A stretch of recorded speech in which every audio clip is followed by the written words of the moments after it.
economic, social and development rights that do focus on the equity-based distribution of opportunities for development and resources with priority to deprived, socially excluded and economically marginalized section has been highly neglected and undermined by the generation theory which started in between 1949 to 1951. Many thousand people are suffering from hunger, not because of lack of food, but because of wrong notion given to economic, social and development rights.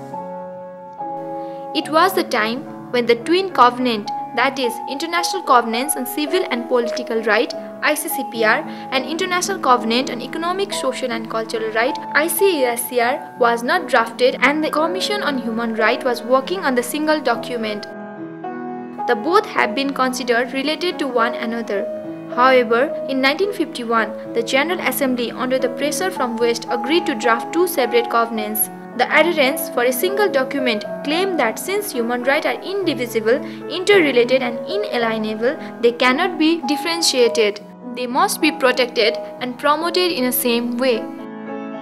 Some supporters claim that issue of poverty and adequate standard of living is more important than civil and political rights (CPR), whereas the advocates of CPR argue that CPR were enforceable or clearly justifiable, while economic, social and cultural right (ESCR) were not or might not be.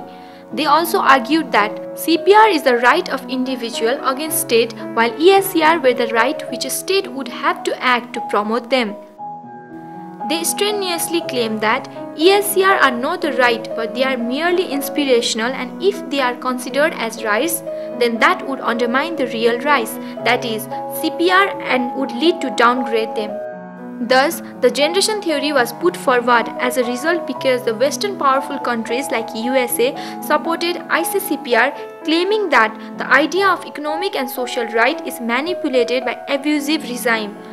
Due to this, in 1966, two covenants, ICCPR and ESCR, were created separately rather than in a single document.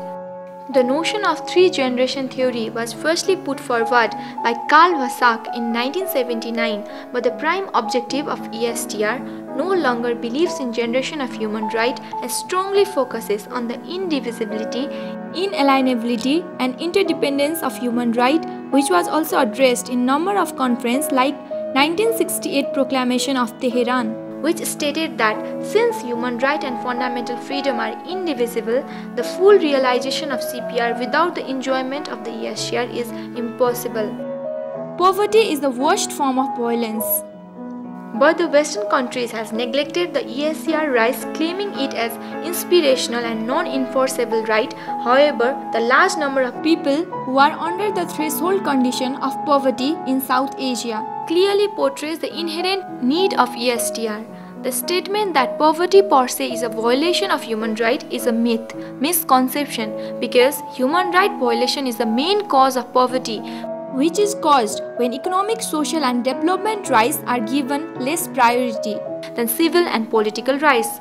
To solve the problem of developing countries and to create and uplift the balanced situation regarding human rights of developing countries, Kathmandu School of Law introduced residential school on economic, social and development rights and good governance, especially focusing on South Asia and surrounding countries.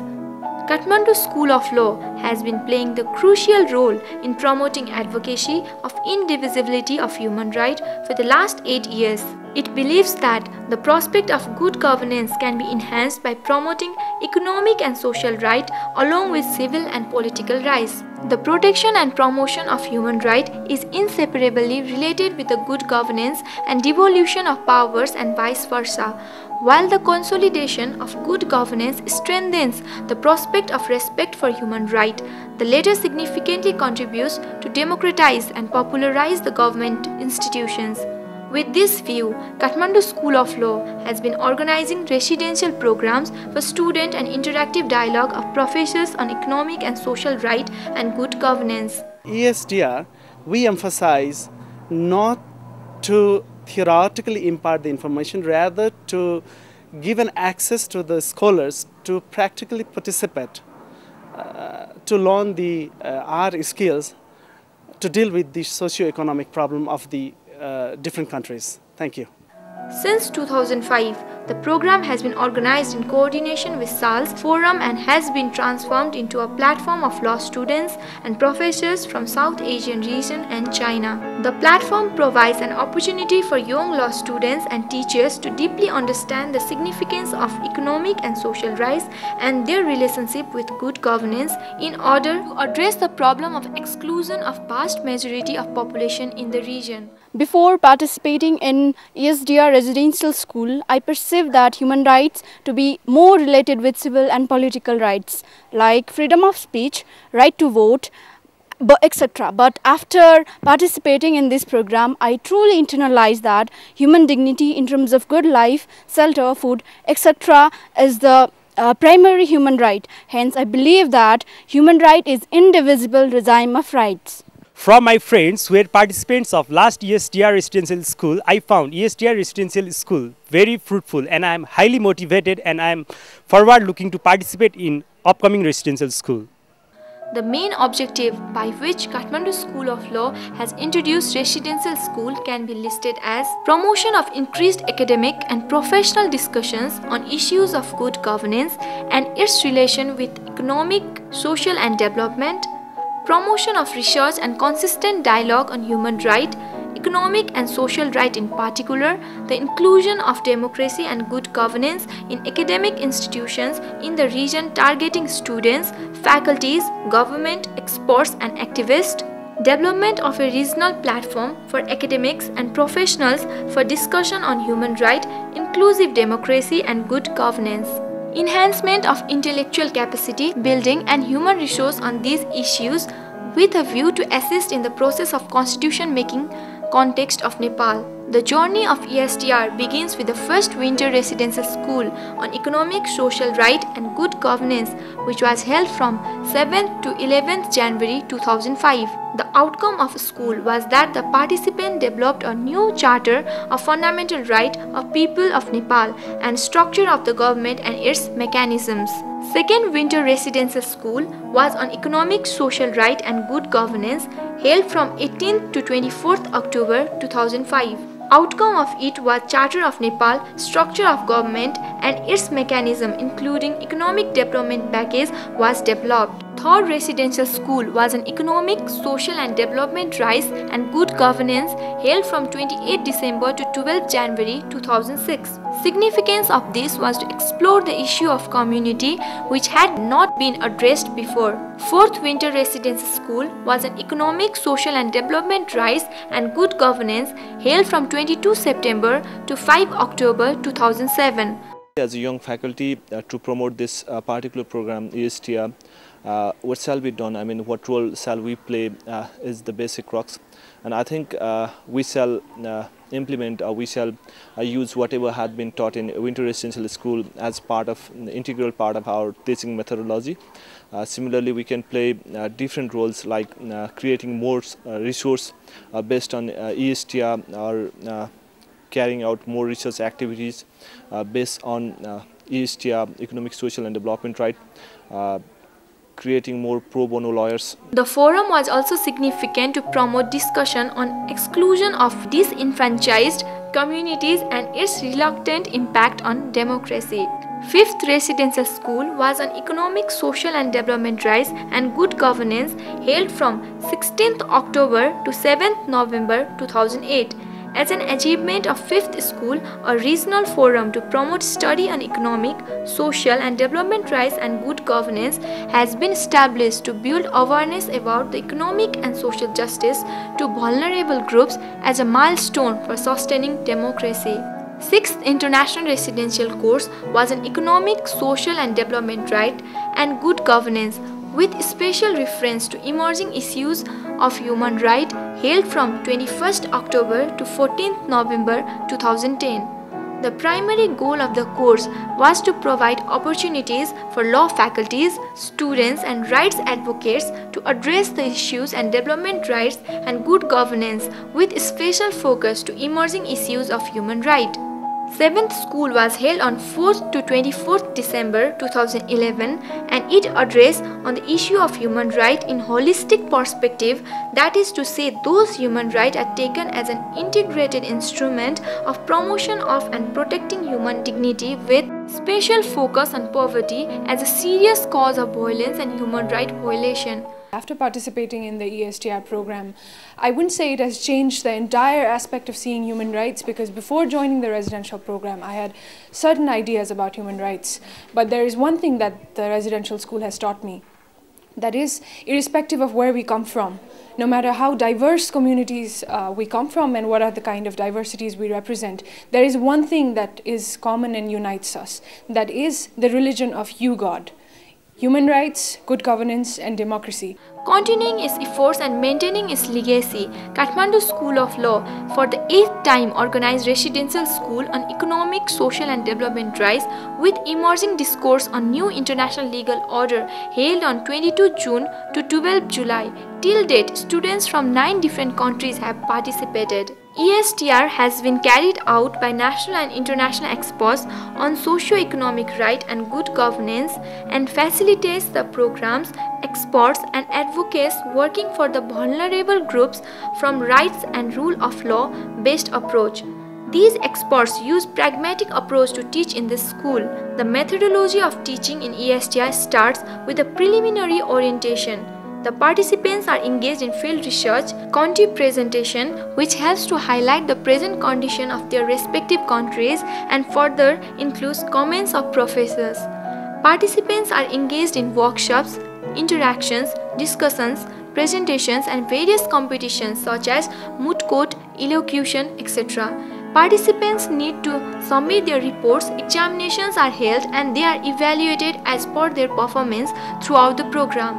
Besides that, participants are refreshed with entertainment sessions and games to make the program more effective. The journey of ESDR, which started 8 years before, has made significant contribution. As an ESDR alumni, I do think that the influence of the ESDR course was very profound on my career. Understanding civil, political, economic, social development rights have been very much helpful to work in any kind of human rights organization. It has largely succeeded in breaking the generation theory of human right.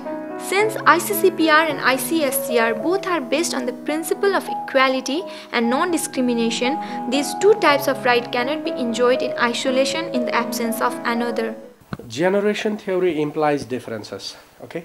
One generation and another generation, so there is a difference. But the right does not imply differences. They imply equality, the same status. So when you say generation, what you say is like one is superior, another is inferior. One is father, another is grandfather, and another is grandson. So if you rank right that way, then automatically the concept of generation theory brings the superiority and subordination status. And telling the socio-economic rights are the second generation rights means they are subordinated by the civil and political rights. So generation theory was wrongly conceived by the some Western human rights jurists to politically support the Western countries to minimize significance of economic and social rights so that socialism could not be enhanced. So there was a fear that if economic and social rights were promoted, then the movement of socialism that time taking place in a very high profile would be enhanced. So that was a kind of political conspiracy behind it. So what we believe is that South Asia remained colony for a long time. European colonial countries colonized it, and actually they not only took a lot of resources, but they also created a very elitist society, promoted feudal society, and then vast quantum of population was left in poverty. Therefore, if we do not address the deprivation, again, I say like the deprivation and social exclusion, stigma, and denial of opportunity to development, then the development in terms of changing the vector of life and democracy would not be sustainable. Therefore, generation theory is so important to break the vicious circle created by deprivation to lacking of opportunity. Therefore, South Asia should take economic and social rights as a mainstream right together with the civil and political rights. Human development is dependent on economic and social factors. ESDR issues are the driving force for human civilization, that is, human integrity, freedom, equality and peace, progress, prosperity. Thus, ESDR issues were always in priority for all the rulers in the past and the present. Thus, deprivation of ESDR invites conflict. Without ESDR, CPR remains nominal, and without CPR, ESDR could not be realized. For instance, right to movement, which is a civil right, is a necessary precondition for the exercise of other political rights such as right to vote, including economic rights such as right to work. Furthermore, what does freedom of speech means to someone who is starving to death or someone who is illiterate? Homeless cannot go to vote. Person's belly must be full before he can have a peace of mind for exercising his or her political agenda. Developing countries' poverty and low living condition is not due to their incapacities, rather because of exploitation of Western countries. Poverty is just a metaphor. Poverty does not exist in fact. What constitutes poverty are deprivation, social exclusion and stigma attached to social exclusion and denial of opportunities to development. So when these things, like when somebody is deprived, somebody is socially excluded with a stigma and also opportunities is denied, then person becomes totally incapable to exploit resources. Just for take example, a person living in a slum, and the sum total is poverty. So what I say is, like, if we need to address poverty, we need to address deprivation. We need to address the problem of social exclusion. We need to address the problem of stigma attached to social exclusion and denial of opportunity to development.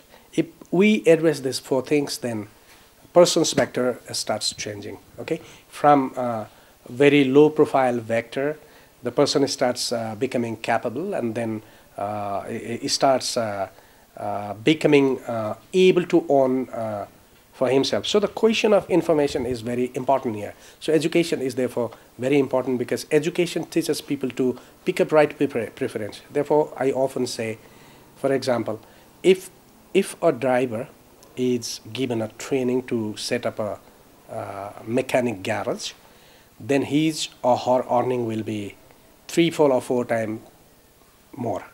Then he or she will be able to send children to the better education.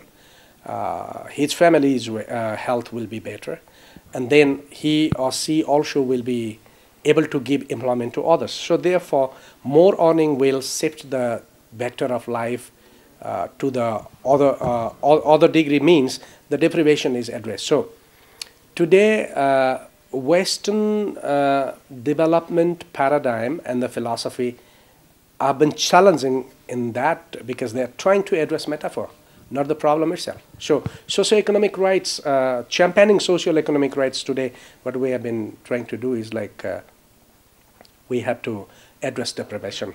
So it's not a poverty which is a metaphor that we are addressing.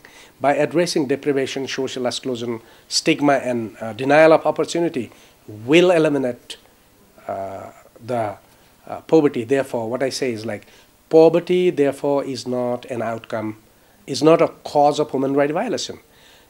Poverty, in fact, is an outcome of violation of human rights. So we have to focus on human rights. So this is for this economic and social right residential school is so important. And this poverty is not the cause of human right violation, rather effect of violation of human right.